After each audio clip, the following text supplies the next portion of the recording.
ये है east Indian formal chart, ऐसे ड्रॉ किए जाते हैं, ठीक है। तो इसमें क्या होता है, ये होता है जहाँ पर लग्न बैठते हैं। सपोज किसी का लग्न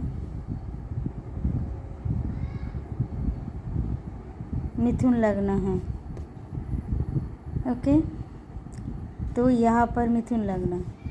अब यहाँ पर क्यों, क्योंकि ये अब काउंटिंग करते हैं, ठीक है। ये है एरीज, ऊपर लिखती हूँ, हाँ, एरीज का मतलब मेष राशि का एरीज। ये है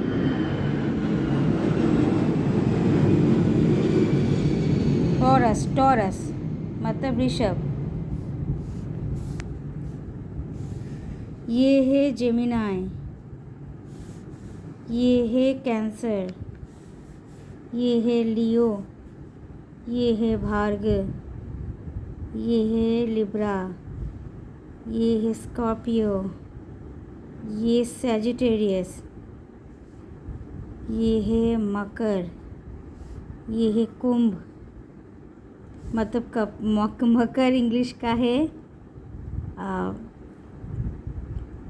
एप्रिकन, और ये है कुंभ राशि का इंग्लिश है एक्वेरियस।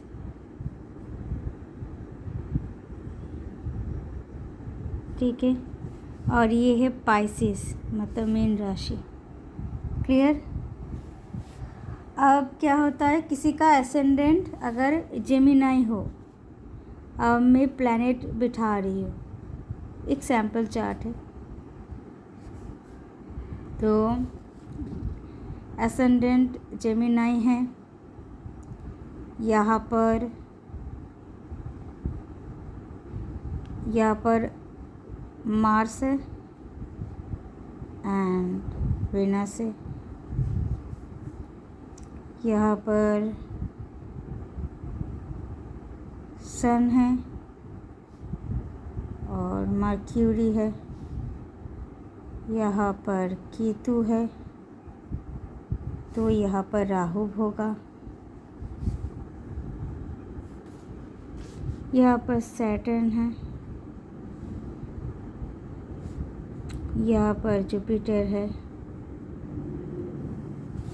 यहाँ पर मून है। सबके सब आगे काउंटिंग करते चलो, 1 2 3 4 5 6 7 8 9, ठीक है, तो 9 प्लैनेट आ गए। सो अब साथ में बैठते हैं तो आसानी होगी समझने में। नक्षत्र प्लैनेट बिठाते हैं, ठीक है। सपोज ये अगर भरणी नक्षत्र पे हो तो नंबर 2 का भरणी नक्षत्र का लॉर्ड प्लैनेट कौन होता है, वेनस। ये ब्रैकेट में लिखती हूँ, ठीक है।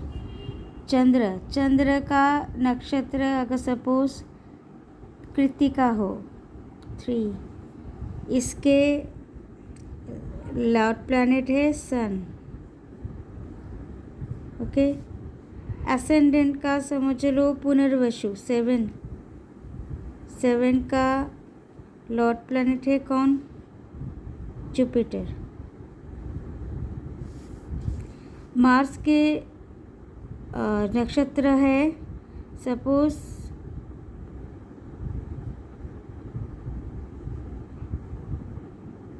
पूर्व फाल्गुनी 11,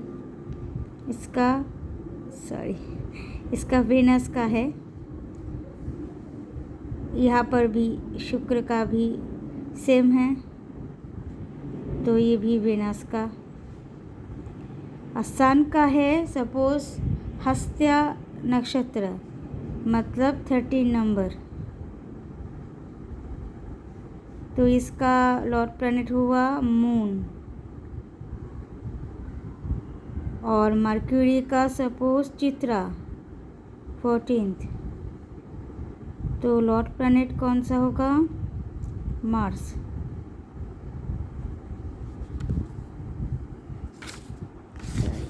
केतु का है 15, राहु का नक्षत्र 15 मतलब स्वाति, राहु। सैटर्न का हुआ विशाखा नक्षत्र 16, तो जुपिटर। जुपिटर का यहाँ पे नक्षत्र हुआ श्रवणा 22, जिसका नक्षत्र है, प्लैनेट कौन है, मून। क्लियर हो गया, समझ में आई। East Indian format chat, east format chat, ठीक है।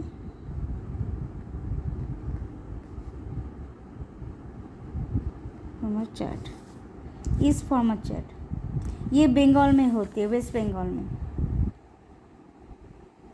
Clear, okay. अब स्टार्ट करते हैं। इसके क्या है, सबसे पहले मैं ना चार्ट में जब देखती हूँ ना, सबसे पहले मैरिज देखती हूँ, उसके बाद कैरियर देखती हूँ कि ज़्यादातर के मैरिज के ही क्वेश्चन ज़्यादा आते हैं, उसके बाद कैरियर, उसके बाद फाइनेंशियल, और कैरियर फाइनेंशियल के साथ आ जाते हैं फॉरेन ट्रैवल, उसके बाद आते हैं हेल्थ का प्रॉब्लम्स। हेल्थ लास्ट में देखते हैं नेचुरली, मतलब जो लोग स्वस्थ है, एकदम गुड हेल्थ, वो हेल्थ का प्रॉब्लम फिर भी लास्ट में ही देखते हैं। ओके, तो स्टार्ट करते हैं। तो यहाँ पे लग्न लॉर्ड कौन होते हैं, जेमिनाई के मर्क्यूरी। सबसे पहले देखो कि मर्क्यूरी अगर नॉर्मली चार्ट दिखा जाए तो देखते हैं कि मर्क्यूरी जो है वो कहाँ पर बैठे हुए हैं, 4th हाउस में। ओके, जहाँ पर एसेंडेंट है वही है 1 नंबर, मतलब फर्स्ट हाउस। एसेंडेंट को फर्स्ट हाउस बोलते हैं, तो यहाँ पे 1 बैठते हैं, तो हुआ यहाँ पे 2, 3, 4, 5, 6, ये 7, ये 8, ये 9, ये 10, ये 11 दिखाई दे रहे, ये 12। ओके, तो यहाँ पर फर्स्ट लॉर्ड प्लैनेट मर्क्यूरी बैठा हुआ है 4th हाउस में, वर्गो में। तो वर्गो यहाँ पे 4th हाउस में ना ये एग्जॉल्टेड हो जाते हैं, ठीक है। एग्जॉल्टेड प्लैनेट उस सन की तरह है। ओके, तो एग्जॉल्टेड हो जाते हैं। तो यहाँ पर अगर अब 4th हाउस में बैठे हुए, मतलब इस व्यक्ति का अपने घर से काफ़ी लगाव है, घर से, क्योंकि ये रेसिडेंस हाउस है, उसका फैमिली है। 4th हाउस रेसिडेंस, जहाँ पर रहते हैं मम्मी पापा के साथ जो होते हैं, घर, उनका घर, नेटिव का घर। नेटिव क्या करते हैं कि घर से बहुत जुड़े हुए होते हैं 4th हाउस में बैठ के। और यहाँ पे मर्क्यूरी स्ट्रॉन्ग है। यहाँ पे मर्क्यूरी 3 चीज़ों से स्ट्रॉन्ग है। एक है मर्क्यूरी का खुद का घर, वर्गो साइन। सेकेंड है ये मूल त्रिकोण स्थान होते हैं, मतलब आनंद के स्थान।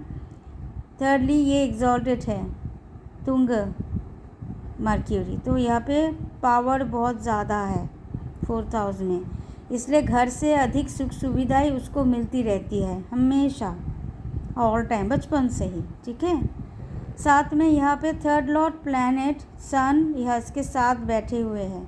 सन को कहते हैं एक्चुअली 4th हाउस को कहते हैं मदर हाउस, और सन को कहते हैं कि फादर। तो फादर मदर का दोनों का, मतलब मदर का सपोर्ट ज़्यादा है फादर्स के अलावा छोड़कर, पर सन का भी, मतलब फादर का भी सपोर्ट मिलता है। मतलब फादर का जो इन्फ्लुएंस है उसके ऊपर काफ़ी हेवी है। ओके, प्रभाव है ज़्यादा। ओके, तो यहाँ पर 3rd Lord and 4th Lord ये 2 वाइटल होती है। 3rd लॉर्ड प्लैनेट सन यहाँ पर है। अब 3rd लॉर्ड क्या है, 3rd हाउस क्या होता है, 4th हाउस का 12th स्थान होते हैं 3rd हाउस। तो 4th लॉर्ड का 4th है हाउस होते हैं रेसिडेंस हाउस, घर होते हैं। घर से अगर काउंट किया जाए तो 12th हाउस को 12th पोजीशन को बोलते हैं थर्ड हाउस। तो 12th मतलब छोड़ना, मतलब बिछड़ जाना, विच्छेद। मतलब इसका मतलब ये होता है कि नेटिव तो अपने मम्मी पापा के साथ ही रहता है, फिर भी अंदर से एक डिटैचमेंट रहती है, हमेशा दूरियाँ। मम्मी पापा साथ में रहते हुए भी दूरियाँ महसूस होती है, ऐसा लगता है कि अलग है, ऐसा। क्योंकि थर्ड हाउस के वजह से, थर्ड लॉर्ड प्लैनेट सन है मर्क्यूरी के साथ, समझ गए, दूरियाँ महसूस होती है। अब फोर्थ लॉर्ड प्लैनेट, ये तो मतलब नेटिव का मेन प्रॉब्लम है कि माँ बाप के साथ रहते हुए भी दूरियाँ महसूस होती है। अब देखिए उसके घर में सिर्फ सन और मर्क्यूरी नहीं है, और भी 2 प्लैनेट है, नक्षत्र प्लैनेट। तो यहाँ पे नक्षत्र प्लैनेट कौन है? मून है और मार्स है। अब चलो देखते हैं मून क्या है। मून होते हैं सेकेंड लॉर्ड प्लैनेट। तो सेकेंड लॉर्ड प्लैनेट बैठा हुआ है 12th हाउस में। सेकेंड हाउस को बोलते हैं मदर, मतलब सेकेंड मतलब मून होते हैं, सेकेंड लॉर्ड प्लैनेट जो मून वो होते हैं माइंड कारक या मदर को रिप्रेजेंट करता है। तो मदर के साथ सन है, फादर है, मतलब दोनों एक दूसरे के ऊपर अच्छी तरह से इन्फ्लुएंस फैलाते हैं, ठीक है। मतलब दोनों का प्रभाव, ये जो नेटिव है मर्क्यूरी, उसके ऊपर आ जाते हैं, प्रभाव बहुत ज़्यादा प्रभाव होते हैं।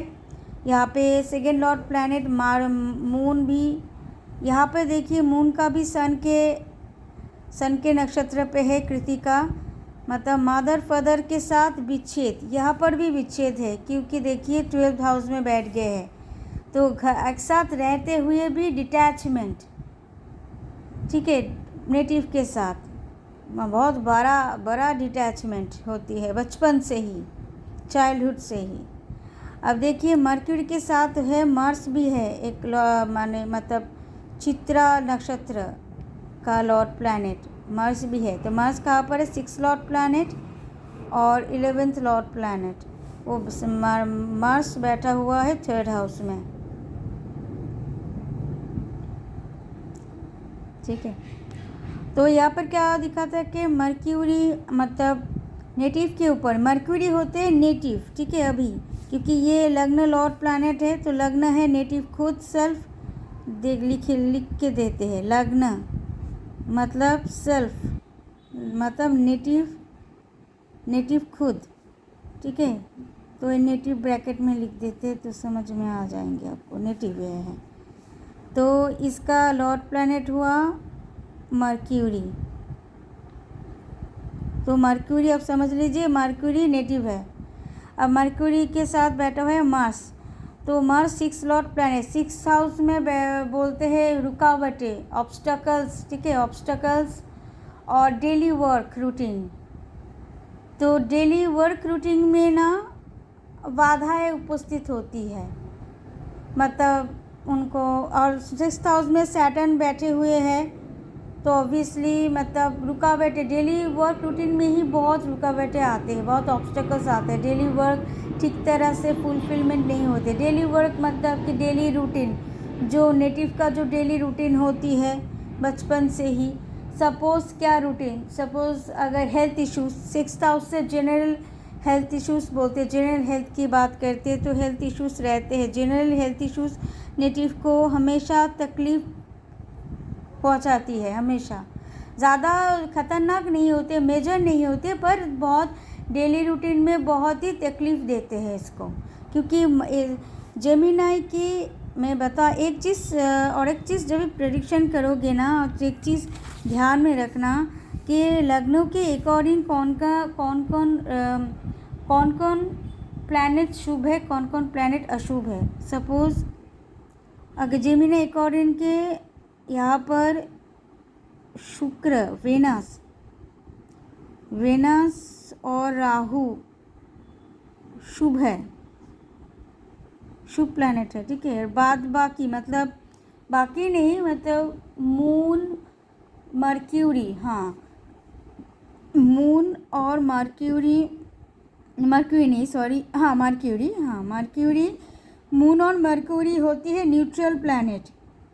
न्यूट्रल, अब न्यूट्रल प्लैनेट का मतलब है निरपेक्ष प्लैनेट, जो प्लैनेट किसी का साथ नहीं देता है, ना ही अच्छाई के साथ ना ही बुराई के साथ, वो अपने आप में ही रिजल्ट देता है उनको। वो जिस जगह पर, जिस घर पर बैठते हैं उसी जगह के रिजल्ट देते हैं, वो किसी के पक्ष में नहीं होते हैं, ठीक है। वो अपने तरफ अपने जैसे रिजल्ट देते हैं। सपोज यहाँ पे मून जैसे एग्जॉल्टेड है, यहाँ पे इस चार्ट में 2 एग्जॉल्टेड प्लैनेट है, एक है मून, दूसरा है मर्क्यूरी। ये दोनों ही न्यूट्रल है। ये अपनी तरफ जो एग्जॉल्टेड है ना दोनों प्लैनेट, वो एग्जॉल्ट का जो रिजल्ट होता है वो ही देगा, बस वो उसको कोई मतलब नहीं है, कोई भी चले आए, ठीक है, उसके कोई फ़र्क नहीं पड़ता। तो ये न्यूट्रल प्लैनेट है। तो ये यहाँ पर ये दो, और बाकी जो रेस्ट ऑफ प्लैनेट है, बाकी जो सारे प्लैनेट अशुभ प्लैनेट है जेमिनाई के अकॉर्डिंग, सारे बाकी सारे प्लैनेट अशुभ है, ठीक है। यहाँ पे जुपिटर भी है, वो भी अशुभ है। ओके, जुपिटर के बाद में आते हैं। तो ये है, तो क्या हुआ, ये अभी तक क्या पाया कि माँ बाप के साथ बचपन से ही मतलब एक साथ ही रहते हैं, फिर भी एक जुदा फील होती है, एक डिटैचमेंट फील होती है नेटिव के, जैसे कि माँ बाप है होते भी नहीं हैं ऐसा, ठीक है। क्योंकि नेटिव के ऊपर ज़्यादा ध्यान नहीं देते हैं माँ बाप, लाड प्यार नहीं होते हैं, जो सपोर्ट सिस्टम होता है ना, सपोर्ट नहीं मिल रहे हैं, उसको सपोर्ट नहीं है। पर वो माँ बाप के साथ ही रहते हैं वहाँ से, कि ऐसा नहीं है कि उसको घर से मतलब बोल दिया गया कि घर से निकल जाओ, ऐसे नहीं, कभी नहीं। पर एक माइंड का मतलब माइंड से जुदा, ठीक है, एक फील होती है। ओके, तो यहाँ पे और क्या होता है कि मार्स यहाँ पे 6th हाउस में है, तो हेल्थ इश्यूज़ ज़्यादा होती है, तो यहाँ पर वजह से इसका रुकावटें आ जाते थे। जैसे कि बच्चे जब छोटे होते हैं तो स्कूल में हेल्थ इश्यूज़ आ जाते हैं, जो भी प्रॉब्लम्स है उसकी वजह से स्कूल ठीक तरह से नहीं जाना पाया, या फिर बचपन का जो मौज मस्ती है वो उसमें मुश्किलें आना, रुकावटें, हर पर बीमार रहना, तो ये चीज़ें फील करते हैं, ठीक है। और ये होते हैं 11th लॉर्ड प्लैनेट मार्स। अब 11th को कहते हैं इनकम हाउस, और कहते हैं बचपन के साथ हो तो ये एल्डर सिबलिंग की बात करते हैं, या फिर किसी भी तरह कनेक्शन की बात करते हैं, ठीक है। तो क्या होता है, जितना भी साथ में राहु है, राहु शुभ प्लैनेट है। राहु अचानक से फल देता है, सडनली, अचानक से। राहु का कोई ना, राहु होते शैडो प्लैनेट। अब देखिए राहु के साथ शुक्र है, वरणी नक्षत्र में है, तो राहु शैडो प्लैनेट है, जिसका भी साया उसको मतलब जिस प्लैनेट उसको मिल जाता है उसी का ही साया बन जाता है। जैसे कि वेनस। अब वेनस देता है क्या, लग्जरीज देता है, प्रेम देता है, तो बचपन से उसको लग्जरीज का मतलब उसको कुछ ना कुछ जैसे मिलते रहते हैं, मतलब ये मतलब माँ बाप ने उसको ऐसे गिफ्ट में दे दिया, वो नहीं, उसको ये उसका भाग्य है, उसको मिल जाता है। माँ बाप उसका ध्यान नहीं रखते हैं, उतना प्यार नहीं करते जो नेटिव चाहते हैं, मगर फिर भी उसको लग्जरी लाइफ मिल जाती है वेनस की वजह से, क्योंकि राहु शैडो प्लैनेट है। राहु वेनस की तरह बन गया है लग्जरीज में। अब वेनस होते हैं प्रेम का कारक, तो उसके लाइफ में काफ़ी लवर्स लोग उसके आगे पीछे घूमते रहते हैं राहु के वजह से, अचानक से आ भी जाते हैं। पर यहाँ पर क्या होता है कि राहु बैठ गए हैं मार्स में, और मार्स बहुत अशुभ प्लैनेट है, इसलिए और रुकावटें पैदा करती है। 6th लॉर्ड प्लैनेट भी है, दैट्स वाई कि मार्स ना रुकावटें पैदा करती है, मतलब ये सब चीज़ लग्जरीज में भी रुकावटें पैदा करती है, लव रिलेशनशिप में भी रुकावटें पैदा करती है बचपन से ही। कोई अगर इसको पसंद करे, चाहे लड़का हो लड़की हो जो भी हो, ठीक है नेटिव, तो भी रुकावटें आ जाते हैं। लग्जरीज लाइफ मतलब कम ज़्यादा मिलते हैं उसको, मगर पूरा नहीं हो पाते, उसमें से ही वो गुजारा कर लें। जैसे कि फॉर एग्ज़ाम्पल एक ही अच्छे ड्रेस मिला नेटिव के, मैं एग्जांपल तो मैं बोल रही हूँ, उनको एक ही मतलब लग्जरीज ड्रेस मिला, लग्जरी ड्रेस मतलब ब्रांड ड्रेस एक ही मिला, लग्जरी मतलब उसको एक ही लग्जरी ड्रेस मिला, ब्रांड कपड़े मिले एक। कई होते क्या, कई ब्रांड कपड़े खरीदते हैं पर उसके नसीब में एक ही मिला, पर क्या है, मिला। ज़्यादातर के लोगों को तो ब्रांड कपड़े नहीं मिलते, पर इसको मिला, एक मिला, ज़्यादा नहीं पर मिला। तो मिला कैसे, किसके लिए, वीनस की वजह से मिला। और राहु के साथ है, राहु शुभ है, तो राहु अचानक से दे दिया, ब्रांड चीज़ें दे दिया उसको, एक ही दिया, ज़्यादा नहीं, ठीक है। उसको बचपन में गोल्ड चीज़ें मिली, सोने गहने जिसको बोलते मिली, पर वन टाइम मिला, हर बार नहीं मिलते उसको, एक ही छोटा पर है उसके पास। नेटिव को देखा जाए कि नेटिव के पास ब्रांडेड व लग्जरीज कुछ चीज़ें है, अभी भी है, रख लिया है अपने उसके साथ ये यूज़ भी करते हैं, मगर उसके पास ज़्यादा नहीं है, सफिशिएंट है, एक दो है, पर वहाँ पे क्या है, लग्जरीज आइटम्स है, एक दो है। मतलब नेटिव के पास एक दो रहेगा, मार्स की वजह से कम है, बहुत रुकावटें मिलते हैं ना, बहुत मुश्किल से एक दो मिला है उसको। ऐसा नहीं कि कभी नहीं मिले हैं, ऐसा नहीं, मिला है बचपन से ही, पर वो है, रख लिया है, उसके पास है, या फिर एक बार था, ओके, वन टाइम। क्लियर हुआ? तो इतने तक है ये